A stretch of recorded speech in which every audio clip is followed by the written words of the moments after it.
Salute. Happy birthday, Carroll County, and thank you all so much for coming out. I'm Timmy Pierce, the Executive Director of the Historical Society for another 4 months. We are delighted that we have Caitlin Blockard on camera.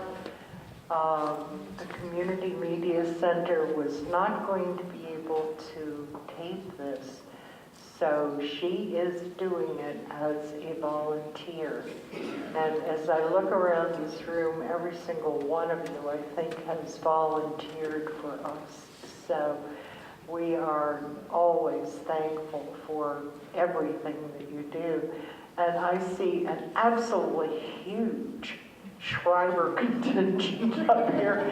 Would everybody that's a Shriver please raise their hand? Okay. And you will learn more about Helena Sherry, who is also a Shriver. And I want to introduce Marilyn Phillips, who is our program chair, who will do the introduction. Enjoy. Welcome, everybody.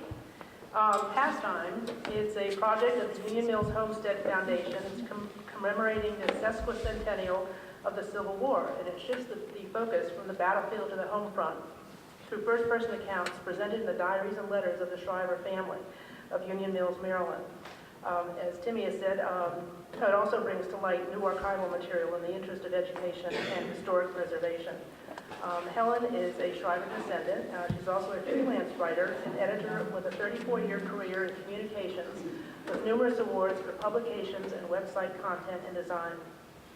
She served as acting director of the United Nations Public Information Office in Washington, D.C., and director of communications at Stone Ridge School in the Sacred Heart in Bethesda, Maryland. She received a bachelor's degree in English and political science from Wells College with a year's study abroad at the University of Surrey in Guildford, UK. Helen is a certified field producer at Montgomery Community Television Incorporated, a member of the National Trust for Historic Preservation, the Maryland Historical Society, and the National Press Club, and is on the curator committee of Union Mills Homestead. Welcome.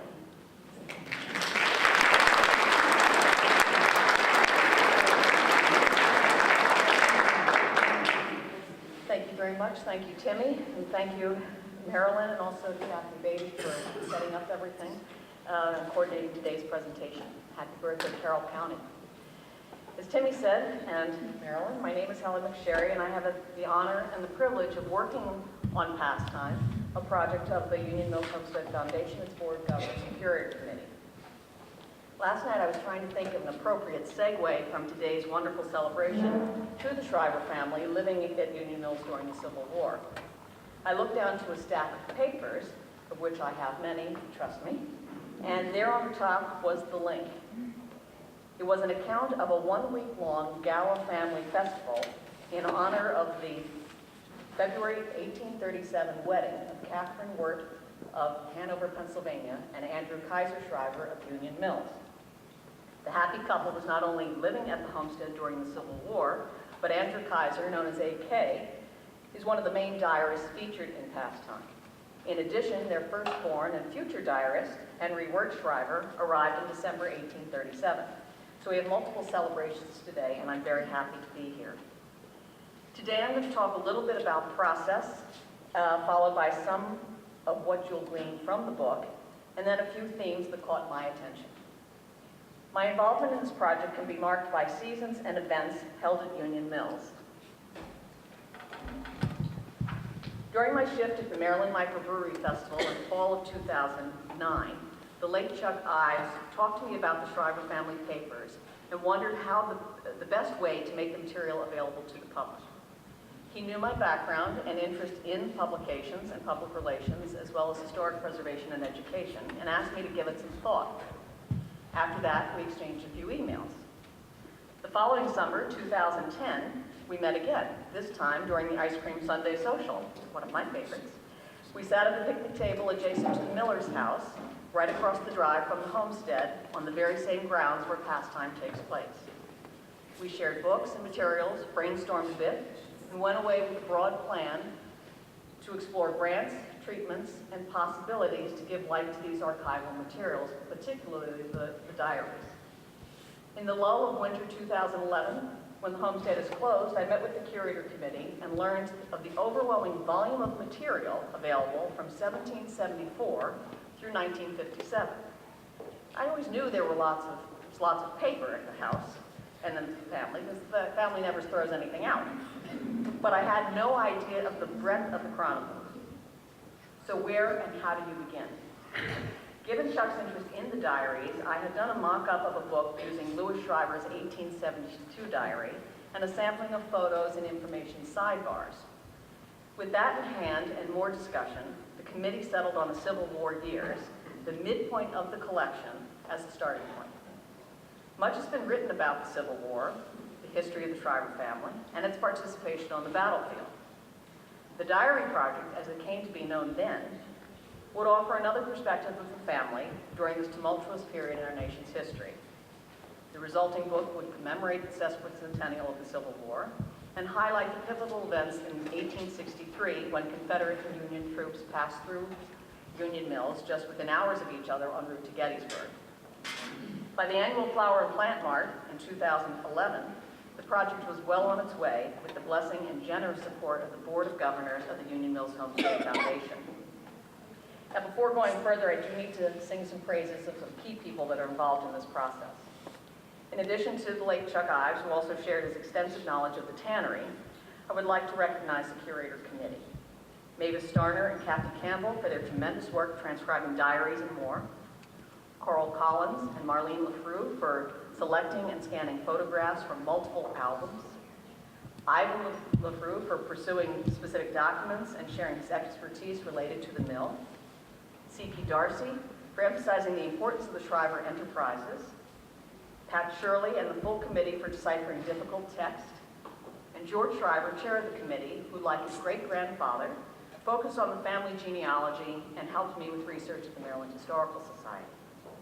Special thanks are also extended to George again, and the Homestead's executive director, Jane Schreiber-Sewell, board treasurer, James Schreiber III, and board chair and editor extraordinaire, Dawn Thomas, who could not be here today because she's enjoying sunny Florida, for being readers of multiple drafts of this soon-to-be-released book. So without further ado,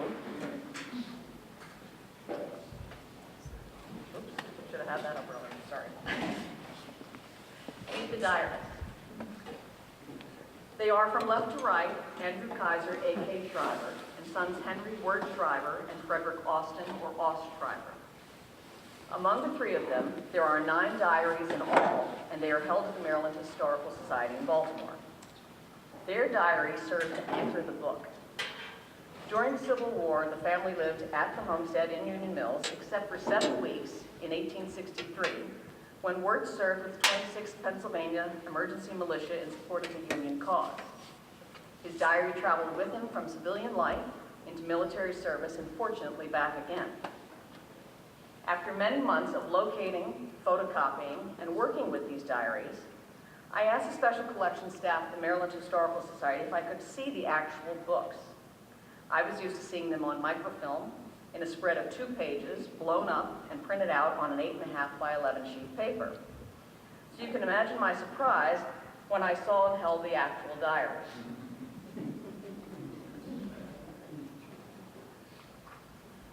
Most of the diaries measure approximately 3 by 5 inches, about this big. And there are a couple that are about 6 3/4 by 3 1/4, so about the size of a checkbook. The 3 C's come to mind when we see these books. The construction of each diary. It's so small and self-contained, they allow for a leather flap to wrap over the foredge of the book where the pages meet and slip through a strip of leather on the front cover. Secured under this foredge flap is a leather slot to insert a writing implement or a small pencil about that size. There are also inside pockets to hold notes or little receipts or bits of paper. The condition of these 150-year-old diaries is just incredible. The leather is still pliable, and the gilt stamp, as you can see on this one from 1862, is still bright. To me, this speaks of good care and stewardship by the family, by the Union Mills Homestead Foundation, the Maryland Historical Society, to say absolutely nothing of the original bindery and publishing house. I mean, it's amazing. Finally, the contents. The writing is still legible, and the amount of writing that Wirt in particular fits onto a page measuring only 3 by 4 3/4 inches in pencil, no less, was a true feat. As you can see, he uses every available space on the page, writing around the edge. So with the exception of 1865, each chapter of the book presents a combination of 2 diaries. In 1861, Aust is featured with his father, A.K. In 1862, he's joined by his brother, Wirt. Chapters 3 and 4, Wirt is complemented by his father. And in 1865, we have Wirt as the lone diarist. The writing styles are very different. A.K., the father, is all about business. He keeps track of accounts, hired hands, travel time, and the family purchases from corsets to shoes, sheet music, and books. Wirt is the philosopher with an appetite for literature and art, and Aust is the news hound. He cannot get enough reports about the war. Of course, he wasn't alone in his interest. In 1863, subscriptions to the Baltimore Sun in Union Mills increased by 70% between the first and fourth quarters of the year. And in addition, we hear the voices of the relatives 100 yards across the road from the homestead. Let me introduce you to A.K.'s brother and sister-in-law, William and Mary Owen Shriver, and their family of 13, 9 boys and 4 girls. During the Civil War, 5 were out on their own, 4 joined the Confederate cause, leaving 4 at home. We did not uncover any diaries kept by this side of the family, but there are some letters, and there are enough references in the diaries that we do have, and letters to fill us in. By the time you finish this book, you're going to learn many names and a couple of trades. So welcome to the neighborhood. Union Mills may be a small village in Carroll County, but it had a strategic location for business on a busy turnpike, which also served, unfortunately, as a route taken by the Confederate and Union troops en route to Gettysburg. Through these diaries and letters, you will meet all the families in the neighborhood and nearby districts, from the Bankerts and Burgoons to the Eisers and Yinglings, and everyone in between. And you'll also be introduced to a couple of folks up in Hanover, Pennsylvania. Neighbors play an important role. Though not included in pastime, there are several letters written pre-Civil War years by William Shriver to his father, Andrew, who was in Baltimore on a business trip. The first letter in the series includes a note from his wife, Mary, asking her father-in-law to remember to purchase the carpet for their parlor. With every subsequent letter, she never fails to add a little note. One saying, "Don't forget about the carpet." The next one saying, "Remember how shabby our carpet looks." And then finally, she pulls out her trump card. "I told the neighbors we were getting a new carpet." So of course, the neighborhood, the family can't lose face, and Andrew is bound to return that carpet in hand. During the Civil War, Union soldiers report more than once to Sally Shriver, William and Mary's daughter, that they have heard all about her family, the rebel holdouts, if you will, from the neighbors. But most of all, the neighbors are an extended family, and there is much support between them, especially when it comes to business. You're going to learn a lot about the Shriver enterprises when you read Pastime. The primary business of the Shriver family rested in tanning and milling. A.K. and Sons operated the tannery, and William and Sons operated the mill. If you were never inclined before to learn about these businesses, plus a little bit about farming and planting too, you will receive a how-to guide on all of the above. How does a raw animal hide lead to a harness? What does bark have to do with the tanning of leather? What's the importance of a millstone in producing cornmeal, whole wheat, rye, and buckwheat flour, still ground at the homestead today? You're going to find out. To help, the book includes a basic overview of the mill and tannery operations, complemented by a glossary of terms, all of which may be advisable to read, or at least peruse before starting the book. During the Civil War, the families tried to conduct business as usual, but they are spread thin. Much of the work in the tannery falls to Aust when work goes off to war, while work in the mill falls to Frank, Benjamin Franklin Shriver, who is left at home with his sisters. Though you never hear them complain, you do learn that this time their work takes its toll. Both Aust and Frank are lost without their respective brothers, Worth and Thomas Herbert Shriver. In addition, Sally writes that Frank is overworked, quite thin, and looks badly. In the midst of the daily routine of life when the war starts, I'm sure you will be taken in by the wonderful interactions and good fellowship shared by the Shriver family members. They have a lot of fun. They go skating, they sing and dance, and they enjoy a constant flow of visitors. At the same time, these first-person accounts begin to reveal the familial tensions that the Civil War brings and the psychological wounds it leaves behind. The Shriver story is an engaging study in contrast. When the war began, A.K. and his wife, Catherine Wirt of Hanover, Pennsylvania, were living with their 6 children at the Homestead, the original family home built and so named in 1797. They were Republicans, Protestants, subscribers to the Baltimore American, and Union sympathizers who happened to be slaveholders. Their son Wirt took up the Union cause. William and Mary, Mary was originally from Conewago, Pennsylvania. They lived 100 yards across the road with their 13 children at the Mills, the home they built and so named in 1828. They operated the family's grist mill. They were Democrats, Roman Catholic, subscribers to the Baltimore Sun, Southern sympathizers, and had no slaves. 4 of their 9 sons fought on the side of the Confederacy. They were Andrew Kaiser Shriver, Christopher Columbus or Lum Shriver, Mark Owing Shriver, and Thomas Herbert Shriver. No doubt, many political discussions took place between these families before the war. But once the war begins, these discussions take a turn for the worst, with subsequent fallout between the 2 families. There is no evidence in the diaries written during the Civil War that any of these discussions were specific to slavery. There are letters exchanged between Aust and his secessionist cousin Lum, who do address slavery, but not on a personal level directed at the family. Rather, their debate serves really as an interesting Civil War primer. It does prompt the question, though, why? One explanation may be that the bigger issue for the 2 families was states' rights and not slavery, which had been an ongoing political struggle in the country for decades. While slavery can never be justified, it's worth noting for perspective that A.K. and William grew up in a large family that owned slaves, a family of 5, 4 of whom were purchased for 170 pounds in 1802. The father, who was a free man, worked for pay. In 1850, A.K. purchased a family of slaves to live and work at the Homestead. Here they seem to maintain a modicum of their humanity and servitude, though. The Shrivers kept the family together with care.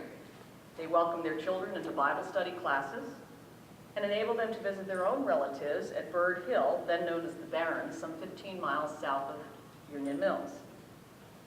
After the Emancipation Proclamation and the abolishment of slavery in Maryland, the family stayed on with the Shrivers as hired help.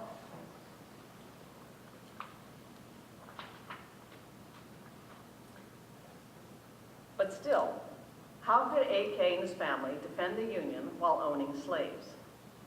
A.K.'s diaries present a very pragmatic man who, despite calls for abolition, may have felt no need to enter the debate. He supported the government and doubtless felt very secure that he was breaking no law under the Constitution. Once amended, he would adhere to the new law. But in the meantime, he and his family were not alone in their steadfastness during the war.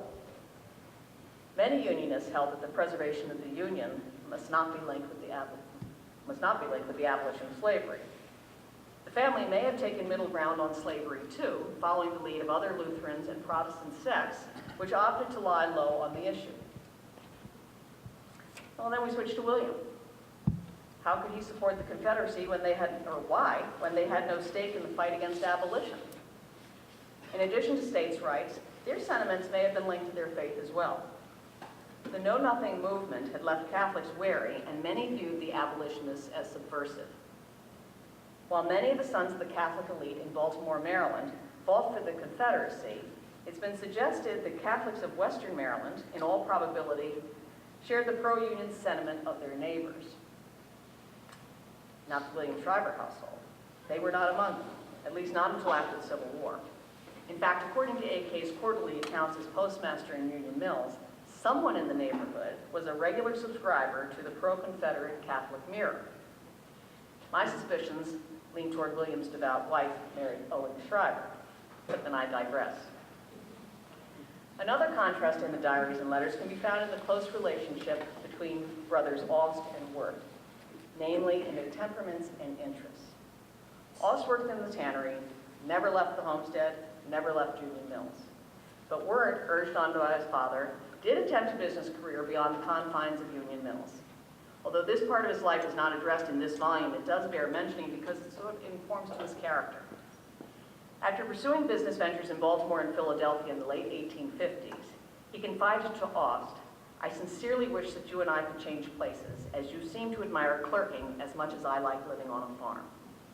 His energy was spent, and he longed to return to the homestead where he could start afresh with double vigor, no doubt taking advantage of the salubrious climate.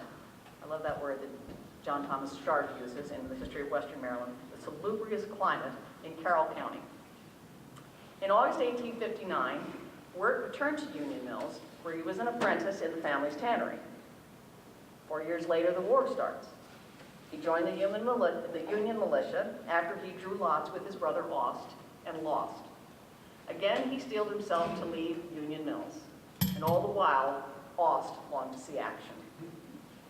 Wirt saw little in the way of battle, but its very threat, its constant maneuvers, cannon fire in the distance, all had an impact on his life and his relationships after the war.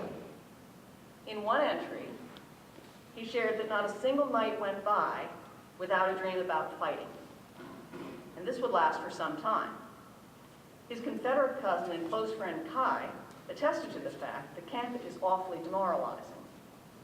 Wirt went through periods of intense depression, waking up some mornings in tears, which led me to think that perhaps Wirt suffered from post-traumatic stress disorder.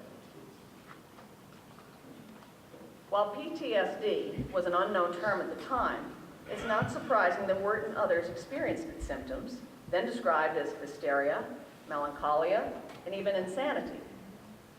PTSD would not become an accepted diagnosis for veterans with psychological wounds until 1980. I found some statistics and notes of interest on the subject. According to General Peter Chiarelli, who's the Vice Chief of Staff of the U.S. Army, injuries you can't see can be as serious as those injuries you can see. After the Civil War, more than half of the patients in mental institutions were veterans. Buddy Buka, Army captain of the 101st Airborne Division who received the Medal of Honor for his service in Vietnam, recalled a standard ratio with regard to the stress in the military. It used to be 1 year in, 3 years out, with various percentages of those affected.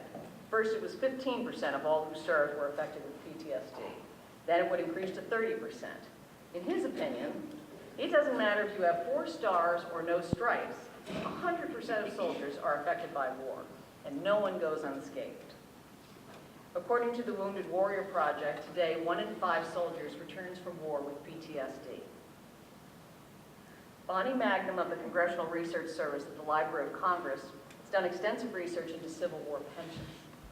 She said that soldiers returning from the Civil War were often met with unsupportive communities, non-traditional families, bad marriages, and just plain bad women. I flipped her assessment here to show what was really needed then and today. Returning soldiers need supportive communities, traditional family structure, and solid relationships, good marriages, and good women. Unlike many who served, Wirt and his cousins returned to a supportive network of family and friends, a very healthy environment, and gainful employment. These were their salvation. Well, no story is complete without a love affair. Wirt likes to keep people guessing about the girls he's sweet on. But one name gradually emerges. Remember Mary? Wirt and his cousin Mary Weinbrenner share a loving but a very, very volatile relationship throughout past time. The only thing I will let on today is that theirs is a story that does not disappoint. But that's all I'm going to tell you. In a call to my country women, Northern writer Gail Hamilton encouraged women to follow the soldiers to the battlefield with your spirit. She wrote in 1863, "The great army of letters that marches southward with every morning sun is a powerful engine of war." She added, "Write as tenderly as you will, show your soldier that his unflinching courage, his undying fortitude are your crown of rejoicing. Be unwearying in details of the little interests of home. Keep him posted in all the village gossip. Hearten him, enliven him, and tone him up to the true hero pitch." If Mary had occasion to read this article, and she may well have had an opportunity to do so, she embraced the advice wholly with her long, tender, and news-filled letters to bolster Wirt's strength. And you can see here that, like Wirt, she doesn't waste any space. Her letters, in fact, presented one of the greatest transcribing challenges of this project. Very clear, of course, on where she starts, but she runs out of paper. In her essay, Gail Hamilton firmly believed that saving the country in the Civil War depended as much upon American women as upon American men, and not upon the few who write professionally, but upon the many who do not. The wives of the farmers and the shoemakers and the blacksmiths, the thousands upon thousands who are at this moment darning stockings, tending babies, sweeping floors. "It is to them I speak," she wrote, "for in their hands lies slumbering the future of this nation." The Civil War took its toll on the nation. Fortunately, in Union Mills, life was interrupted, but not destroyed. Relationships were fractured, but not broken. The land did suffer damage, but the Homestead survived to host another gathering around the piano, an impromptu card game, a literary or political discussion, and midday dinners with family and friends for close to another 100 years. In this last slide, we see A.K. and his family on the porch of the homestead, framed by his daughter Kate's words. "We always lived on our porches, so we saw everything that was going on. When we were children, we wandered all over the farms, going for blackberries, fishing, picnicking. We would call on all the people and have good times. A favorite walk was over the old hills. Later, when more grown up, Spoon Hill to see the sunset was a regular thing. That was one of our favorite walks." Indeed, place does matter and leaves you longing to return. Thank you very much.